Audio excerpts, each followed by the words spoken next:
Hello and welcome to Seattle City Makers. I'm your host, Jon Scholes. Welcome everybody to our latest episode. I'm joined by Doug Demers, who is the office director of HKS here in Seattle. They are a global design firm with offices in 27 cities around the globe. And Doug opened their Seattle office in August of 2023. They are involved in a host of spaces: aviation, arts and cultural spaces, government education, healthcare, hospitality, sports and entertainment.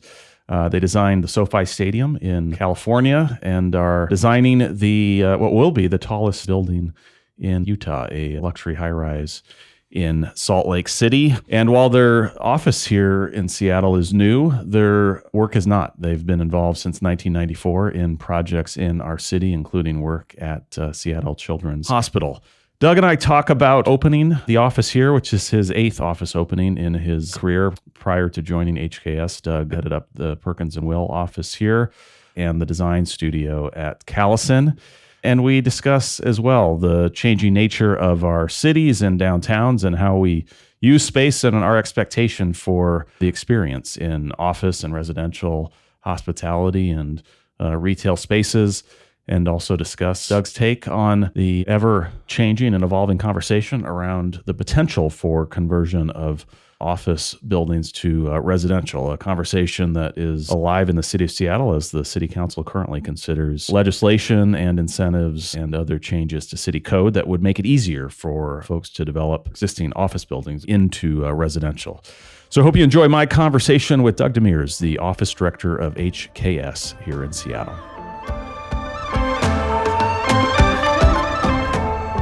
Are we coming up on a year of the Seattle office for HKS? We are at a year, yeah. Yeah. It was your 27th? Yeah. How'd you find your way to opening the office here in downtown Seattle? Well, I kind of have that. It's been my career path, I guess. I think I've opened 8 offices for different firms, of course, but it's just kind of been something I like to build things. And so I'd been with another firm for 10 years that we grew up practice here, a Canadian-based firm. We sold that firm to an international firm, and then it kind of became time to think of doing something else.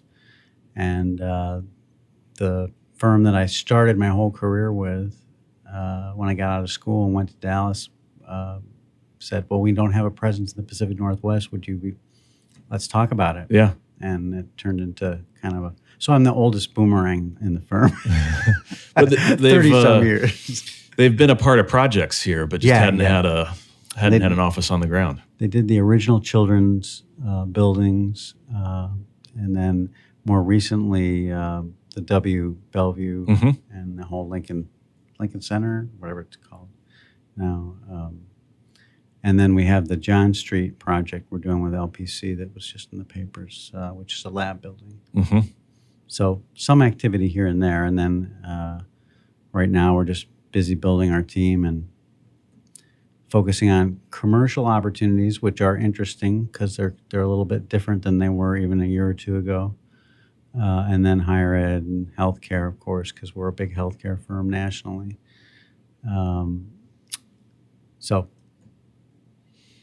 And since you've done this 8 times, do you have an approach to opening offices, or is each one a little different? I think there's a common.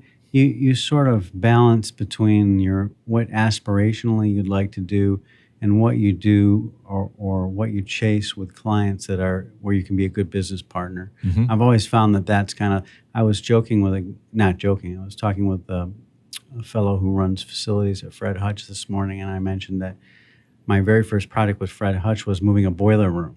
But it was part of a relationship, and it built into other opportunities. And that's kind of how I look at it. And so it's sort of a balance between, the relationship and the business partnership. And, of course, there's aspirational projects you'd always like to get to. And you all planted your flag in the Rainier Square building. Beautiful, iconic new building downtown. Yeah, it's an interesting building in that it was designed as a hotel, so it has a small footprint, which actually works well for us with an offset core. But that whole Rainier Square development, the 3 buildings and the connecting space, it's got a nice energy to it. I'm sure you've spent some time in Fonte because it seems like everybody in the city goes through there at some point. It's a new gathering spot. Yeah, Yeah, breakfast, lunch, and dinner, and happy hour in between. And officing there is a challenge because I've had everything on the menu 300 times probably. But And you're in the so we're in the 400 University, which was the hotel. Where the building. Fogo de Chao will be. Yeah, shortly. yeah. They're going to have a rooftop bar, I'm told. It's going to be great. We just finished designing a pickleball court that Ray Runsted's going to build in that Fonte space on the other side there where the seating area is. Part of that's going to go away, a little bit of it, not all of it. Part of it's going to go away, and behind that will be pickleball courts. So that ground floor retail off of 5th, that space? It's right. No, it's across from Fonte. It's on second level. Okay. So I think it's kind of interesting. It goes back to some of the stuff we were going to talk about, which is about creating experiential spaces. Yeah. Which is what people really want to come back to work, or they want to live, work, and play in places that have those opportunities for experience. And that's kind of on a smaller scale where a property owner has done some things to create that kind of energy. And this is a tenant amenity. This isn't going to be operated by... I think it's a tenant amenity, but I think you can join it because hopefully they're going to tie it into their Equinox thing, Gotcha. which So will eventually be open built. to the public potentially as well, even if you're not a tenant in the building. Yeah. But making the space more desirable for whether you're there to work or living upstairs. Or, So I think we'll see a lot more of that kind of stuff. I know a lot of property owners are thinking about those things. It's a little bit tough to in the market mix the way it is right now. It's tough to find the capital for those kinds of things, but I think they're going to be critical to people being successful, and you're going to have to create those kind of spaces.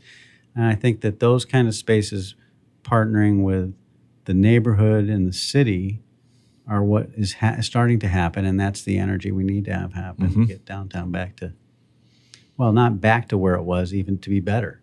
I think holistically, it's healthier. You want to have live, work, pay, experiential spaces, valuable spaces people want to be in CBDs. That's just part of it's the card you got to play, because you can't just say, "Oh, my office is there. That's why I should be there" anymore. It's not driving that boat's not driving anymore. And you think people's desire for more interesting, higher quality, better design in particularly their work experience, but other experiences where they're making, in some ways, a choice to show up in an urban core. You think that's more important now than 4 or 5 years ago?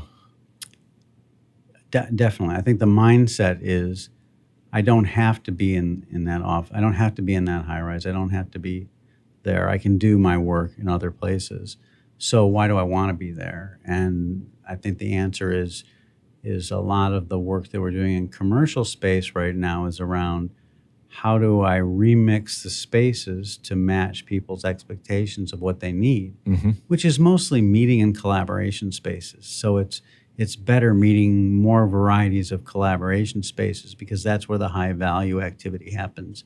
Heads down work you could do anywhere, right? So going to the office to do Zoom, we don't need to build and design to accommodate necessarily. So I think you end up with, maybe it's a smaller footprint, but it's a higher end footprint, because you're building out nicer space for these collaborations to happen. They might have advanced technology capabilities in that space. There might be food and beverage tied to it. So I think that's kind of that's what I see on the commercial side. And then the other hopeful sign I see is around some of the work that is happening. I know the DSA is involved in some of this, and Rico and the planning department is looking at this. It's like getting the restrictions and the zoning to work for districting strategies, so that we can actually have the right holistic mix of activities occurring in the neighborhoods of the city to get that energy. And whether that's the sports and entertainment district, or it's the college arts district. I did some work for Cornish a couple years ago, and we looked at that whole area around, how can it expand an urban college campus? What can you do to make? And there was discussions with the city about, what could we do with the streetscape, with the the feeling of the spaces for people to have that experience. So I think the more we spend energy on those kind of activities in the downtown, the more valuable the more experiences people can have, the more valuable it becomes. And you think we should be more intentional about what's happening in certain areas of a downtown and where it becomes a little bit more branded, more predictable. There's zones for certain types of activities, and they start to develop that character. I think that Seattle has gone it for a long time with just a mix of things happening wherever they happen. Yeah.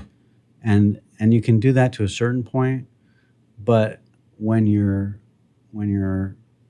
really trying to get the economics working again, get the interest going again, and you look at what other cities are doing that are similar in size, they're focusing on trying to create some of these areas where a guest knows what's gonna be available to them. So if you're in the sports and entertainment district and there's hotels and there's sports venues and there's food and beverage options, you kind of want to know. And right now, we have a pretty inconsistent model around that. Like if you take the train to go to Lumen Field, it sucks from the standpoint of you get there and you're like in the middle of this highway, you got to cross some stuff. It's just not a friendly experience, but it could be. And you want it to be. The T-Mobile's a little bit easier, but still, you got to kind of go across this no man's land, which is not the way the city. Here's our major mass transit node at the sports and entertainment section, and it doesn't connect to anything very nicely. So I think there's a lot of opportunities Seattle has around that kind of stuff. That's not necessarily big moves. It's just doing some smart things in those locations. Are there stadium sports districts in other parts of the country you think we can learn from that you would? I mean, want to borrow a lot of their approaches. And I know right now our sports and entertainment and venues group is working with probably half a dozen cities, D.C., Cleveland, Houston. I never say Houston too loud. But, the Astros want a district around them that makes sense to support the kinds of to have people have great experiences. Cleveland wants a new stadium, and they want that same they want a strategy around what happens beyond the stadium. And to me, that just makes sense. And actually, it's that whole model of what happens beyond the thing that is part of that districting strategy that every city should have. So what happens around Benaroya? Here's this wonderful asset that we have. And my son just went to his girlfriend's graduation, which Holy Names was at Benaroya. He hadn't been in it before, except one time when he was little. He's like, oh my God, it's this amazing facility. And I've never been, the space is amazing. I'm like, yeah, it's right in the middle of downtown, easy to get to.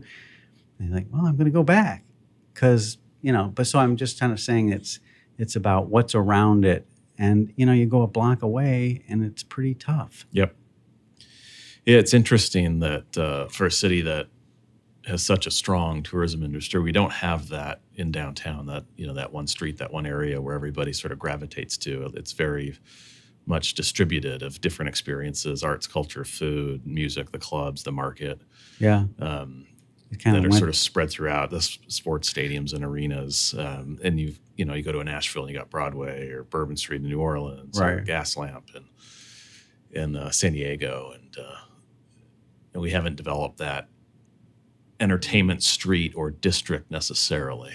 Yeah. Perhaps the waterfront changes that. How do you think the waterfront park, when it's open a year from now, what effects do you think it has on adjacent neighborhoods and uses?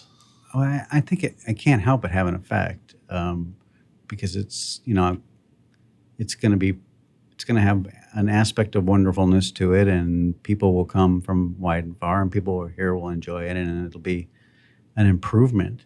I guess I'm saying those things need to happen in nodes around the city with some thought. But I think the waterfront, that connectivity that wasn't there before, or it was there but not easy, is there to allow people to enjoy it more. It'll affect the market, it'll affect housing, so it'll have a positive impact. I think that the stuff being discussed ever so carefully around the sports and entertainment district, I say carefully because it's a bit political, is also going to could have a big impact, and it could have an impact on activities, on housing, on entertainment venues. I think just those idea of taking nodes in the city that have some special sauce in them already and expanding on that is a valuable way to think about planning for the city. And I think they're trying to do that on the city zoning side. I think we as business people need to think about that and try to support those kind of activities. Do you think a successful stadium district and neighborhood needs more housing? Is that part of the answer here in Seattle? I think housing is the answer for everything, right? Although, man, we have a lot of it happening right now, but we need a lot of it. I remember one of the things I do is I'm on the Runstead board and with Richard, and this fellow wrote this wonderful book about housing. The problem was not people, but it was product. There wasn't. We're below 5%. We've been below 5% for like 20 years or something.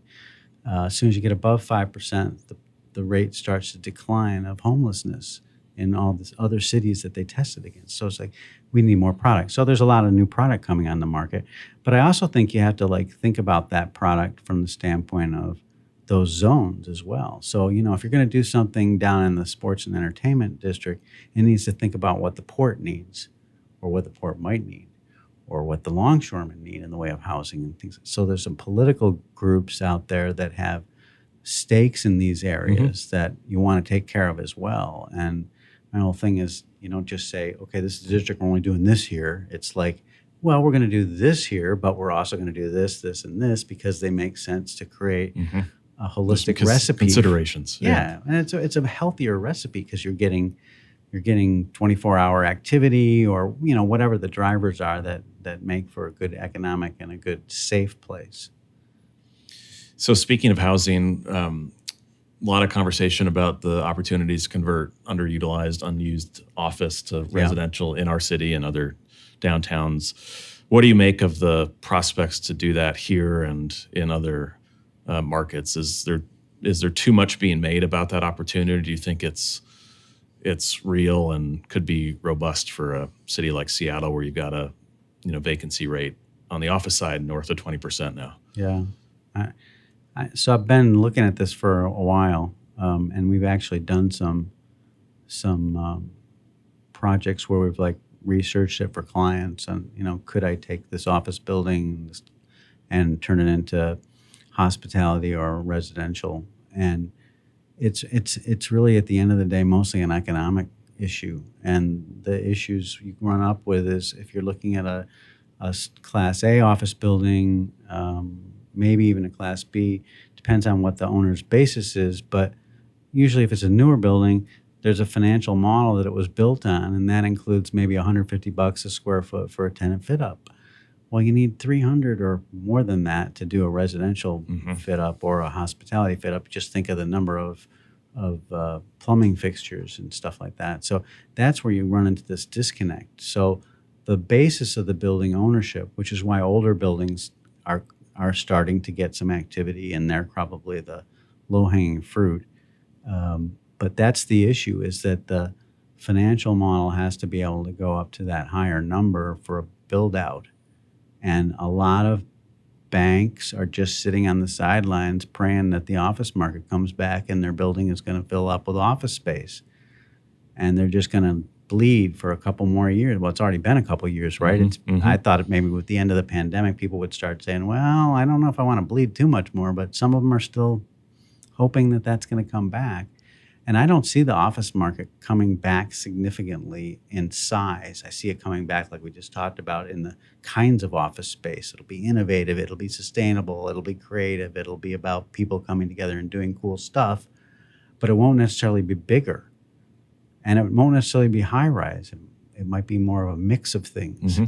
And so I don't think that's going to solve it either.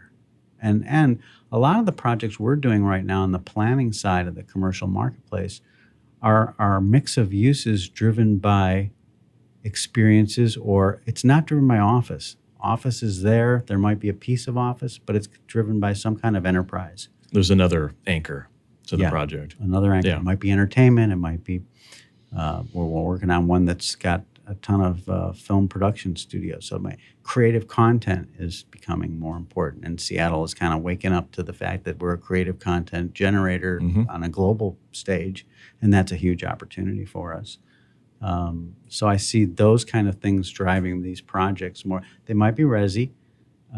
They might be a mix of resi. I've even seen some education. So it's a mix of uses not driven by office. Mm-hmm. But do you think the opportunity to convert sounds like because of the economics, you think we're probably going to see It's harder. limited number of conversions? It's just a matter of. I've heard, and you can read. There are some some real estate gurus out there saying that some of the owner models are just going to tear the buildings down. And I'm kind of easier to build new residential from the dirt up than to convert. So I don't know about that. Doesn't sound very sustainable to me, but Right. but if you can't make the numbers work, then but I also believe that there are improvements we can make on the numbers. And I've talked with a bunch of people I just talked with Mark about Styles about this last week. And I've been doing a little bit of work on that. We've talked with Unico and some of the other people looking in that space about modularization of the MEP systems. So if you could componentize the systems going into the retrofit, it lowers your cost, lowers the labor cost, which is of course the biggest cost. And so you potentially could see a point in time where it would be easier. And if there were more of them happening, of course the cost would come down too. So I think I'm not naysaying that we're going to tear things down, but it is a challenge at the moment still. And do you think it happens? It seems like it would be much more likely to happen in housing markets that are high cost markets with rent and for sale product. San Francisco's, Seattle's, New York's, Boston's, those markets that have affordability challenges. I think that's true. Although I did see something interesting the other day that I'm sure you saw it too, that Seattle's cost of housing downtown is now below the outskirts. All that new supply. which I thought was kind of interesting. Yeah, all that new supply in the last 10, 15 years in this downtown is probably a big part of that, I would suggest. That, we've added so much that you got a lot of choices. Yeah. I think we'll get there. I think we'll get those two lines will cross at some point, and it'll get to the place it needs to be to have some retrofits like that happen. Do you think the pandemic's impact on office will materially change sort of how people design buildings going forward so that they can serve all kinds of different purposes over their lifespan and convert more easily depending on what the market wants at any one point in time? Yeah, absolutely. I already see that happening. I think that, and not just because it's driven by the users. I think there's also a whole other series of things around sustainability that are, now more and more of the tenants have commitments to sustainability, to what am I trying to think of? Equity. There's a bunch of drivers that were there but weren't necessarily part of the formula, but now they are. And so I think that's affecting how we're planning these buildings now. We're planning in the flexibility. If it's a 50-year building or a 100-year building, it's going to change uses many times. Well, how do you design for that? And so I also think that's why you're seeing a lot of buildings they're looking for higher bays, or they're looking for spaces that can be office, or it can be maker, or it can be R&D, or it can be testing spaces. You're seeing more of those kind of buildings that can flex. And if I were a developer, that's what I'd be building, things that are flexible. Certainly if I'm an owner, a long-term owner like that. So I think we'll see different buildings. I think there'll be more of a bent towards sustainability. I think in Seattle, we're making great progress with our mass timber initiative. I think that's going to have an effect on the kinds of things we're building. And those are the kinds of spaces that people want to be in anyway. So I don't think people love being in a super high-rise concrete and glass. I mean, some people do, but I just think that the scale and the humanity of the building is going to be important. And so I see a lot more of a mix of there might be a high-rise with a mid-rise with a low-rise, and there's some kind of great shared spaces that are common spaces kind of at the next level. And the other big thing is indoor-outdoor space. I'm still amazed at the number of apartment buildings going up in this city that don't have balconies or outdoor spaces on them. And it's terrible. I mean, I just think it's terrible from a longer-term perspective. I mean, I get that probably makes sense from a financial standpoint, but we're such an indoor-outdoor city, and in the pandemic, people really wanted. I mean, that was one of the criteria. Spaces were valuable. Yeah. We had done a hotel over on the east side in Redmond, and it had a big outdoor deck on the second level that all the meeting spaces opened out into. And they told me all through the pandemic that place was always booked because people knew they could get outside if they wanted to be, or the event could be outside with some tents and canopies. And I think that gave them ADRs that they didn't expect when everybody else was dying on the vine. So I think that's the indoor-outdoor aspect of it, mostly covered here because we have to, but and that's what the whatchamacallit is doing in our building on the roof. They're going to have a covered area where the bar and the F&B stuff is. Right, a couple new rooftop bars and lounges coming downtown. You kind of wonder why there aren't more of those, because like Thompson... Yeah, you can count them on one hand downtown. And yet they're jammed, and you can't even get into them half the time. And we're seeing this in a few new office buildings being built. We see that too. I mean, Hudson Pacific's Washington 1000 building, they did a great job with a lot of outdoor space and, a dog run. And space for people too. I think you're just going to see more of that, which is the people part. Do you have a favorite building downtown? Favorite building downtown? I don't know that I have a favorite. I have some unfavorite buildings. I don't know. I mean, I like some of the buildings that are a little bit timeless, like Benaroya or something like that. Or the City Hall, I think, is actually pretty well done. I love the library and I hate the library. And I say that because it is iconic, but I also know it functions terribly from the AOR on the project. And so I'm like, well, it was a good idea, but it doesn't really work very well. And how people enter and access and move through the space. Access and move to the space, or move the books through the space even. But it's kind of cool, and I got it, which is what they wanted, I guess. I mean, I just think that buildings that are in the city that are either they have a historic context, or if they're newer, they're thoughtful about the spaces around them and the spaces in them, about this whole human scale that I'm talking about, are what you want to see. And I see other buildings that struggle, that were from another era, So our tallest building is not very loved by a lot of people, but it's there. So I don't know. I don't have a favorite, I guess. I have lots of favorites. Yeah. Not avoiding the question. No. Nothing comes. If you don't have a favorite, you don't have a favorite. We have some standard questions on our podcast, Doug. First off, what was your first job? My first job out of school was working at HKS. I grew up in the Finger Lakes in New York, and my dad said, go south, and I went and visited a fraternity brother who was in Dallas, and he said, oh, you should look for a job down here. And I said, okay. I looked up the biggest firm in the city, and it was HKS, and I called up the head of design, and I said, I'm going to be in town for a couple of days. Can I interview with you? And he said, sure. And that afternoon offered me a job, and I packed up everything in my little Chevy Chevette and drove to Texas. And that was the beginning of that adventure. So that was my first job. And then full circle to opening their 27th office It's kind of here in Seattle. Yeah. And we conclude with, what is your perfect Saturday in Seattle? What are you doing? What's your itinerary? Morning to I think you guys told me about this morning question. to evening in Seattle. And you can pick the season. Yeah. Well, I always pick summer and fall in Seattle. It's hard to beat. Winter's a struggle, and spring you don't know for sure. Could be good. It's hard to maybe. make Saturday plans in the spring. I would say it depends on whether it's a family thing or it's like.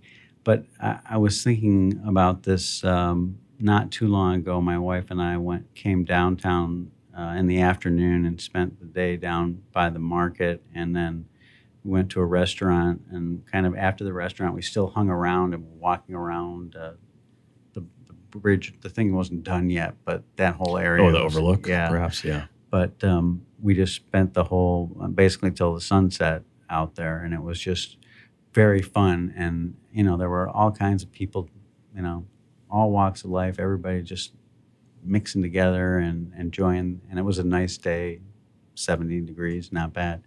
So I kind of like that. My other thing is, love to take the kids and go to Mariners game. Mm-hmm. I live near the train, so the kids can hop on the train and be to a game. And of course, they have to walk across the the highway to get there, but whatever. Those are kind of the things I think about around downtown. Is food and beverage, entertainment, and people watching, people enjoying the waterfront, access to the waterfront, museums. And not a standard question, but I know you connect with people in all kinds of different industries across, the types of clients that you do work for. What's your outlook and perspective on Seattle and its future 2, 3, 4 years from now as you think about the conversations you're having with folks in different industries and hospitality and education and research and commercial? Well, I'm an optimist, so I'm always, I'm a Star Trek fan, so I always look at the future as being a positive thing. I think that Seattle is going to go through some growing pains as it has before, but I think that the city has the right heart for where we're heading kind of as a society around the kinds of places and spaces and focus on energy, around equity, around sustainability. Those are all things that are really important in our city. And our appreciation for nature, the fact that we are in an unbelievable location that people love to be here, love to want to get here. So how do you preserve that? I think those mix together and create kind of this more honorable, more thoughtful society that we can be, kind of a ringleader for. When I look at, we lead with a lot of technologies. We're great at, we're one of the world hotspots for AI and other things like that. But we're also, a very compassionate city, and we're very focused on sustainability and those things that really are going to be important for the next 100 years. That we owe the generations behind us. So we've got kind of a little bit of a warning that we better start paying attention. And I think Seattle is well positioned to do more of that, and that's the opportunity.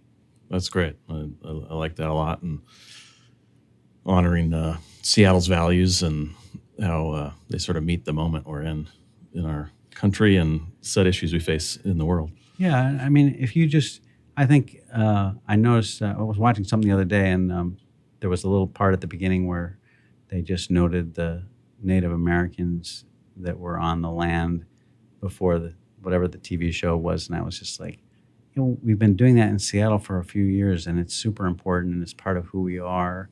It's part of what Seattle is, and I think that those are the kinds of things that make us compassionate and set us apart in some ways from other cities, and why it's a place that people desire to live. I do think that we have to be careful that we don't lose, those pieces that make us special as we continue to grow and evolve. And that's a balancing act. But I think that's important. I'm not saying that you want to be anti-growth at all. I think we want to be pro-growth, but we want to be the right kind of growth. Mm-hmm. And that's the mix do it the right way. Yeah. Well, thanks for making time to come on Seattle City Makers. My pleasure. And for opening your office, your eighth office that you've opened, the 27th for HKS in the middle of downtown Seattle. Yeah. You got a lot going on around that office and in that neighborhood, and a lot of good things. And a great part of town. We're excited about it, and we love that location because it's like the train station's a block away, I-5 is 3 blocks away, the airport is 20 minutes away, and you got all kinds of food and beverage and all kinds of hotels within walking distance. The market is a short walk. I mean, it's just like right in the center of the city. So I think that's one of the things that's really great about Seattle is that it's compact. It's a nasty thing from the standpoint of you're a developer. Yeah, it's like there's getting not around north-south. But it's really a valuable. I think the compactness makes it more fun and more humane. Agreed. Yeah. Proximity and walkability are pretty valuable. Yeah. And we've got them in our downtown. Well, thanks again, Doug. Appreciate you making time. That was fun. We hope you enjoyed my conversation with Doug Demers. Appreciate him making the time and for sharing his perspective on Seattle city makers. I want to close out with a recommendation of something you got to check out here in downtown Seattle, and want to make note of the recent opening of the Museum of Illusions at the corner of 5th and Union in downtown Seattle.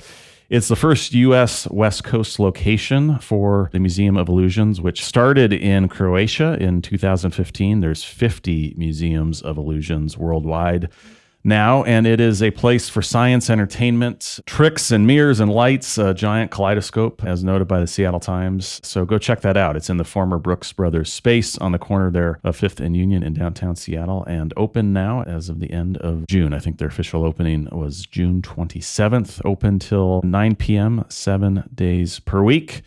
Go check out the Museum of Illusions. Well, thanks everybody for joining us on this episode of Seattle City Makers, presented by the Downtown Seattle Association, with support from James Cito and production by Spark Creative.